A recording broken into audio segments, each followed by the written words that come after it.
우리가 처음에 알아둬야 될 거가 아예 다 건너뛰진 않을 거고 필요한 얘기들, 연결되는 이야기들을 할게요. 그리고 제일 중요한 건 이겁니다. 마음에서 한번 생각을 해보세요. 우리 여기 수학 3학 다 했죠. 안 한 친구도 없잖아요. 근데도 여기에서 난이도가 좀 있는 문제들 내가 넣어놨거든요. 근데 그 문제 자체가 중요한 게 아니고 그 문제를 해결해 나가는 과정이 중요해서 넣어놓은 것들이 좀 있습니다. 그러니까 말도 안 되게 어려운데? 이거 필요한가? 이런 게 중요한 게 아니고 내가 니네들한테 모의고사를 몇 번 풀려봤었죠. 그 정도 레벨의 문제를 해결하기 위한 기본 단계들인 거예요. 알겠죠? 뭐 말인지 알겠습니까? 차근차근 앞에 부분을 빠진 것들을 좀 메꿔갑시다. 자, 해보죠. 우리가 제일 중요한 게 뭐냐면 다항식이라는 말에 대해서 무슨 말인지는 당연히 다 알 겁니다. 뭐 항이 뭐며 개수가 뭐며 차수가 뭐며 다항식이 뭐며 또한 동류항이 뭔지 정도는 알아야 해요. 왜냐하면 다항식에서 동류항끼리만 연산이 된다라는 거거든요. 그 정도는 다 알죠. 오케이? 여기서 필요한 건 차수라는 단어와 개수라는 단어와 동류항이라는 단어를 구분할 줄 알면 됩니다. 됐습니까?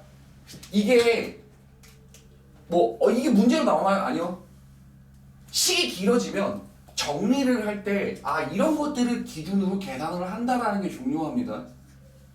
뭔 말인지 알겠어요? 오케이. 자, 그리고 이제 이 다항식을 통해서 무언가를 배운다면 첫 번째가 뭐냐면 혹시 이런 거 들어봤어요? 혹시 결합법칙이 뭐고 덧셈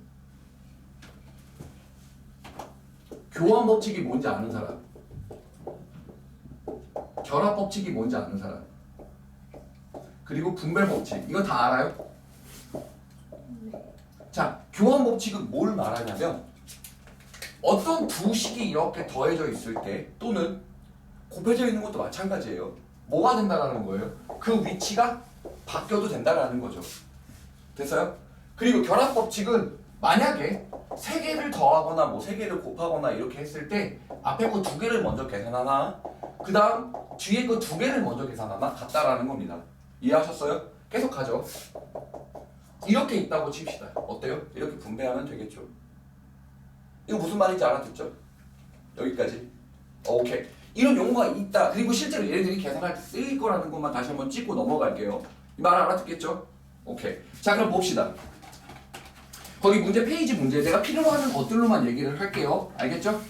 필요로 하는 것들만 얘기할게요. 거기 1번 봐보세요. 뭐죠? 거기 첫 번째 1번 문제 한번 봐보세요. 뭐가 되죠?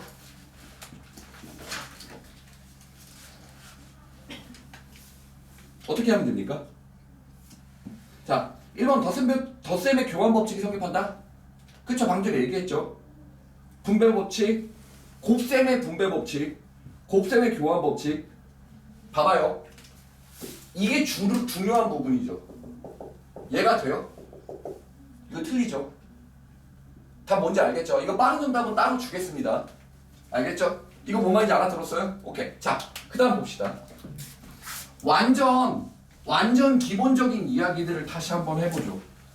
지금 이 분배법칙이 또는 결합법칙 이런 것들을 우리가 굳이 문제로 만들어낼 때 오케이? 어떻게 되는지 정도를 좀 봐보죠. 이거 잠깐만 생각해보세요. 니네들이 별로 신경 안 썼던 것들 중에 하나가 혹시 인수분해라는 게 어떻게 되는 건지는 알아요? 어떻게 인수분해하는 건지 알아? 인수분해가 뭔지는 알아? 차이를 구분하니? 곱셈 공식의 변형이라는 것과 인수분해라는 걸 차이를 구분을 하니? 무슨 말이냐면 자 봐봐. 이거 분명히 배웠지?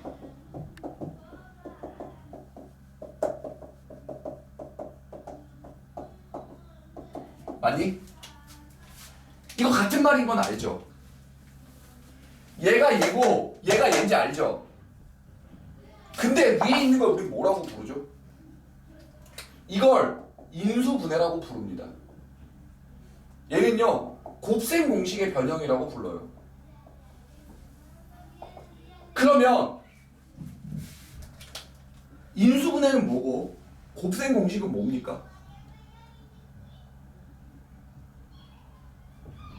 곱셈 공식의 변형은 뭐고 인수분해는 뭐예요? 얘들아 인수분해가 뭔 말인지 전혀 모르니? 반응을 해야 되는데. 그냥 대답을 좀 해봐. 친구들. 모른다고요? 오케이. 봐봐요. 인수분해는 숫자에 우리 숫자 있죠. 예를 들어 144라는 숫자는 2의 4승 곱하기 3의 제곱 이런 형태로 표현을 하죠. 이런 걸 뭐라고 불렀어요? 소수인 숫자. 소수가 뭔지는 알죠? 2.1 이런 게 아니죠. 소수인 숫자로 나눠서 쓴 소인수 분해라고 배웠습니다. 이거 이미 배웠던 건 기억해요? 맞아? 기억나요? 이게 무슨 말인지 다 설명을 해볼게요. 우리 얘를요 이렇게도 표시를 하기도 하지만 그쵸? 나눗셈의 관점에서 이것도 가능합니까?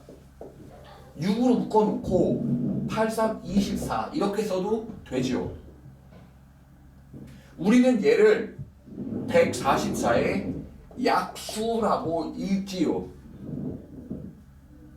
야 반응해야 돼. 진짜로 어느 순간이 되면 좀 많이 넘어가 있거든요. 근데 지금 잘 들어요. 이런 것들이 쌓여서 수학 1, 2가 돼요. 지금 여기가 안 돼 있으면 니네 나중에 뒤에 가서 넘어갈 때 방정식 풀 때 왜 그렇게 푸는지 이해를 못하고 풀죠. 그냥 이렇게 풀어놔서 그 푸른 거 외운 거밖에 안 되는 거예요. 이게 내 지식을 이루는 기반들입니다. 자, 이 숫자 6이라는 게 약수죠. 144 입장에서. 맞나요? 숫자 입장에서는 약수지만 얘가 문자로 넘어가면 뭐라고 단어를 바꿔요? 인수라고 바꿉니다. 숫자 입장에서 마치 뭐인 게? 약수인 게 문자식에서는 뭘로 되는 거예요? 인수라고 되는 거예요. 그러면 잘 봐. 인수분해가 무슨 말인지 알았죠? 위에 거는 인수분해. 잘 봐요. 모 곱하기 모 형태, 즉 약수. 모 곱하기 모 형태로 표현되는 걸 우린 숫자에서 약수라고 배우잖아요. 맞죠? 얘가 뭐가 되는 겁니까? 인수분해가 되는 거예요. 이게. 얘는 뭐고요?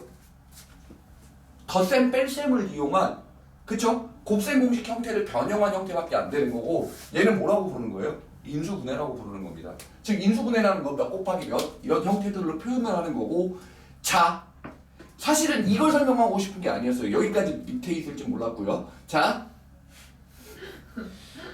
왜 인수분해합니까? 인수분해를 하는 이유가 있겠죠. 왜 인수분해를 하죠? 친구들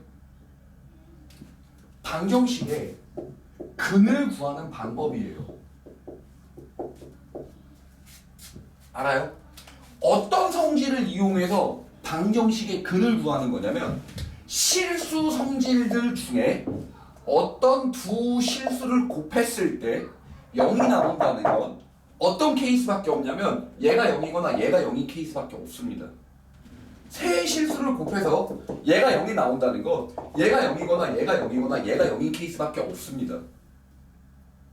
이런 성질을 이용하려고 인수분해라는 걸 하는 거고요. 아무런 의지 없이 인수분해해서 답을 내지가 아니에요. 이 실수 성질, 즉 두 실수의 곱이 0일 때 둘 중에 하나가 0이다. 이런 거를 이용하려고 인수분해라는 걸 하는 겁니다. 됐나요? 이거 무슨 말인지 알아듣겠습니까? 오케이. 그래서 여기서 보면 우리가 지금까지처럼 그냥 막무가내로 식을 2차 방정식의 해를 구한다 라고 한다면 이거 근 구하래. 그러면 그냥 막연하게 인수분해를 했지만 왜 하는지 이해할 수 있겠나요?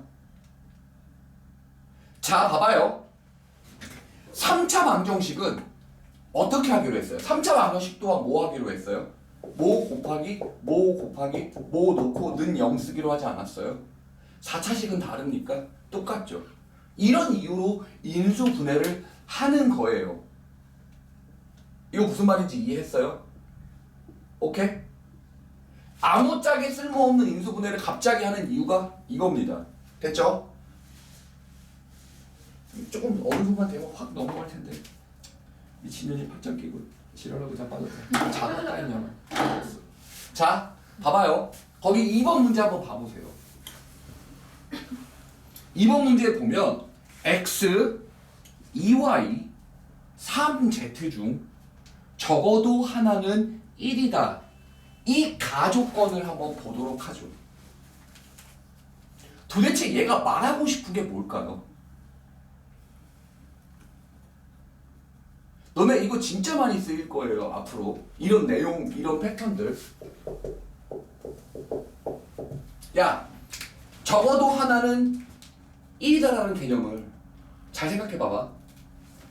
이런 케이스 아니니? 방금 전이랑 비교를 해서 설명을 들어보세요. 알겠죠? 어떤 케이스인지 봐봐요. 우리가 세 숫자의 곱을 썼을 때, 오케이? 세 숫자의 곱을 썼을 때 얘가 A가 0이거나 또는 B가 0이거나 또는 C가 0이어야 세 개 중에 하나가 적어도 0이어야 뭐가 돼요? 이 세 개의 곱이 0이 되지 않습니까? 맞나요? 이 말 이해해요? 우리 얘를 이렇게 썼었죠. 그럼 잘 봐봐요. x가 1이거나 y가 2y가 1이거나 3z가 1인 케이스인 거죠. 됐나요? 이해했어요? 자, 계속 갈게요. 얘를 이렇게 바꿔서 쓸 수 있겠어요?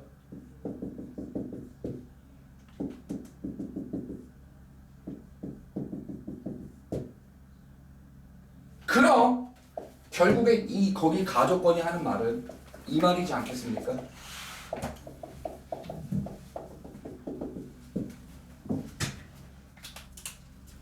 됐나요? 이해해요?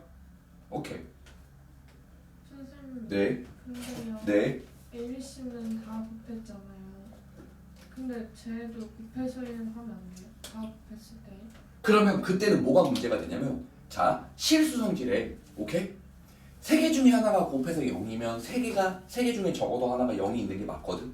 세 개 중에 하나가. 하지만